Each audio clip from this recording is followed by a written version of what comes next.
Shortly after severe weather tore through the south this week, drones were in the sky. Equipped with cameras, they captured powerful images of the devastation.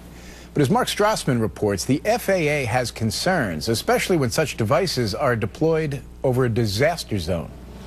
A search for tornado survivors in Arkansas, flash flooding in a Florida neighborhood, and a highway sinkhole opened by torrential rains.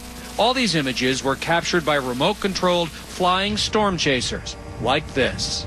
I'm able to get to a pretty good distance with this.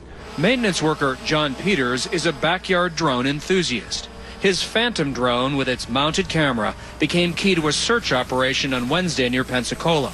Its video reassured first responders no one was trapped inside this sinkhole.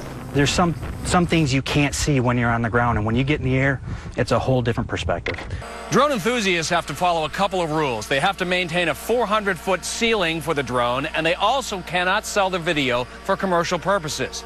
But the FAA has privacy concerns and safety concerns, and is expected to issue more regulations by the end of the year. We're still in a little bit of a gray area. Dr. Jamie Jacob is a professor of aerospace engineering at Oklahoma State University. The technology is essentially outpacing the regulations right now, and it is taking some time for the regulations to catch up. This week, the FAA fined a New York man for recklessly flying and crashing his drone in Manhattan last September.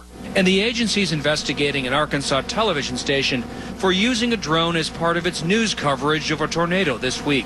Using drones for commercial purposes is currently banned, but for research purposes is allowed. Dr. Jacob's students are now designing drones to fly into storm cells and help predict tornadoes. This week just illustrates how important the need is for us to use unmanned technology in severe weather applications. These unmanned aircraft are really one of the perfect solutions to get this data. The FAA is now testing drones in 6 states to determine its new regulations.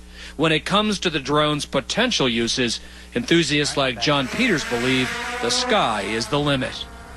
Mark Strassman, CBS News, Pensacola, Florida.